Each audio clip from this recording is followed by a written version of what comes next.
right, welcome back everyone. So right now we have the pleasure of watching, or in my case, rewatching the second Death Stranding trailer from the Game Awards of 2016. And of course, I don't usually react to trailers that I've already seen, but I did it for The Last of Us Part 2, I did it for Red Dead Redemption 2, and if I get enough requests, like I did in this case, I'm going to do it for Death Stranding now, because I feel it's important, because I missed so much time, at least make a video on it. So that's what we're going to do, okay?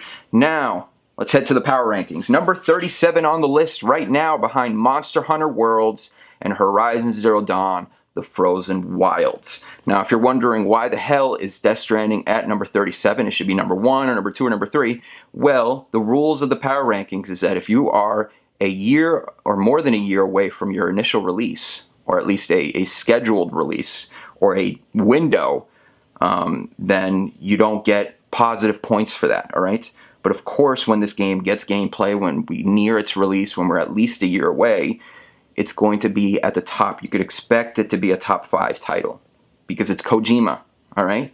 Because it's amazingly, weirdly beautiful, okay? So that's the sense that we got from the first trailer. And of course, let's look at its profile. The positives: powered by Kojima, the Decima engine, the collaboration with Guerrilla Studio and their engine, and the fact that it looks like it's paying dividends for them as far as graphical fidelity goes, and the pure realism that, or photorealism that apparently Kojima is trying to go for this game. We'll see how that works out. And then creatively, weird and beautiful. I think this game hits on all those points. There is not a trailer that Kojima has released till this day that is bland. And that's exactly the type of momentum and energy we have till watching this trailer. So that's what we're going to do. We're going to go watch it right now. Enough of me talking. Let's go ahead.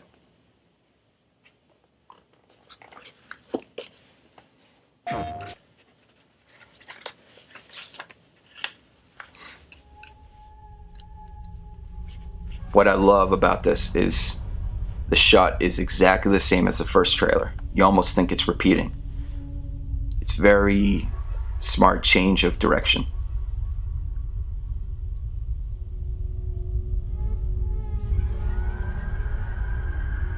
The atmospheric sounds are insane.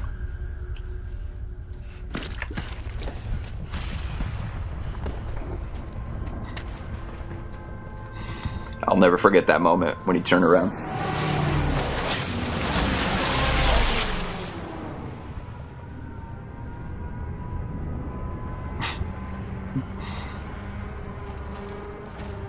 I still can't believe he's in this game.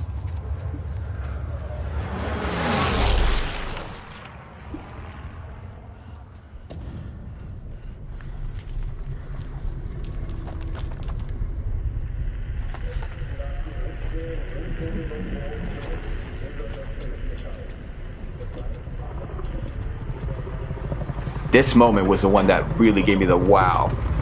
This moment right here, the scale up. The weird ass tank. And the music.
What does it mean?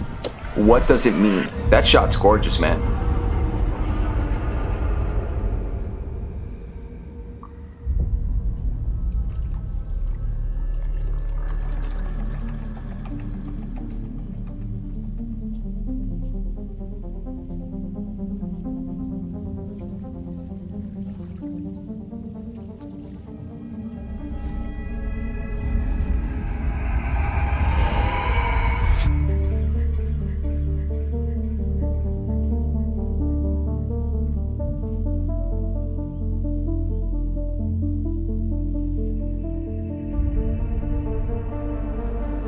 shaking my head because I just, this trailer is so good. I haven't seen it in a pretty long time, so still getting the chills watching it.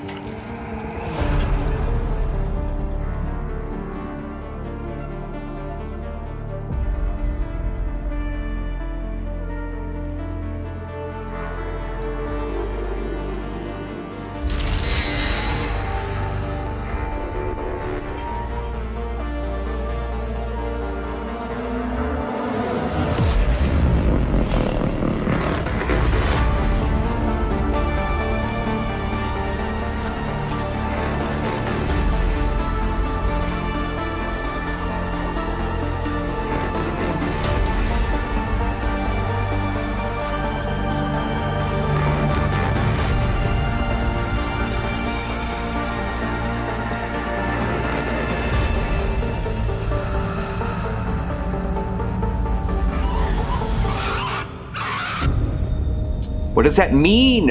What does that mean?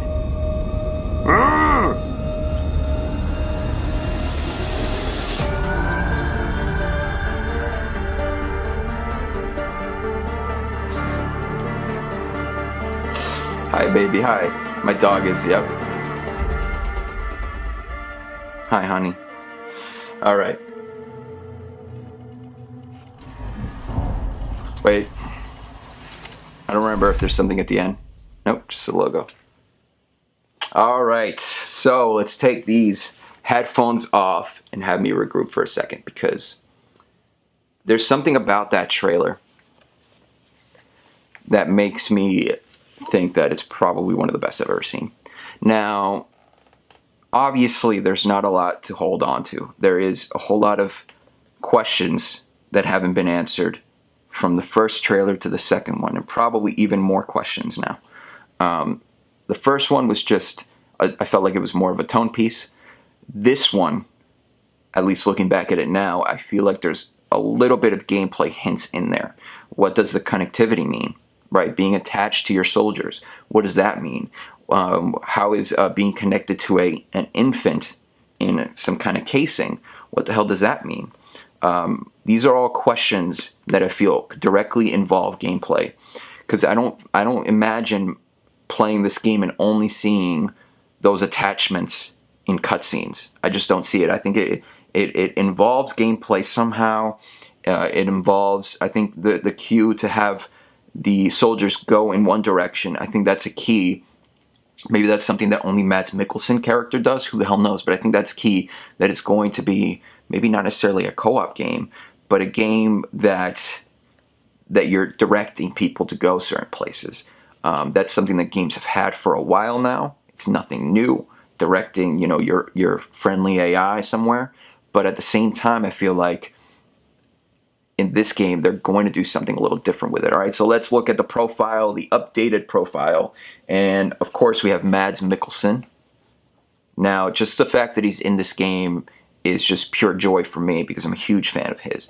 But at the same time, just you saw him in Rogue One recently, and he has the ability to play a somewhat endearing character as long as you provide some nuance and maybe some backstory to his character. He doesn't just play villains.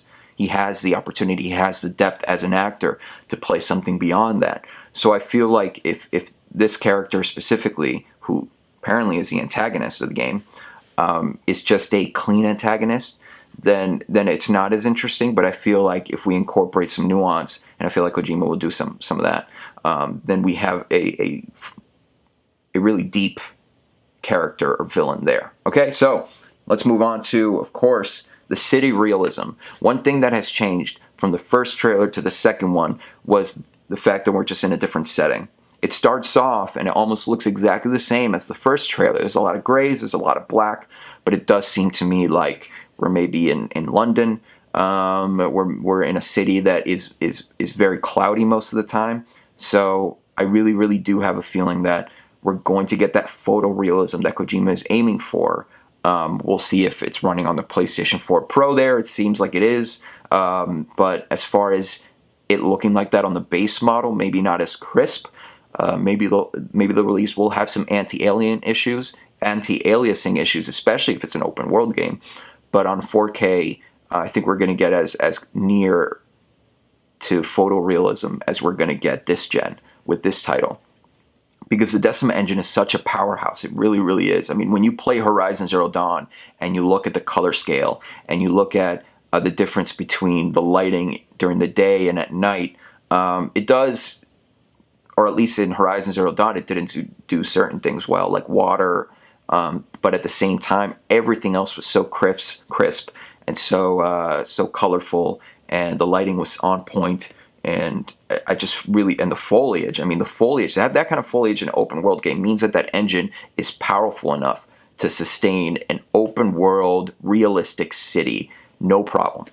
No problem. So I personally can't wait. And of course, the only negative after this trailer is too few gameplay hints. You know, every once in a while when you get a cinematic, Skull and Bones is a good example of that. We got a full-blown cinematic trailer, no gameplay, of Skull and Bones, but yet we still immediately understood what the game was about.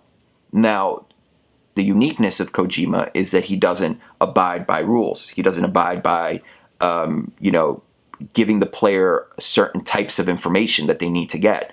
But in this case, I feel like there is very little to grab onto there because we don't know what's real, what isn't.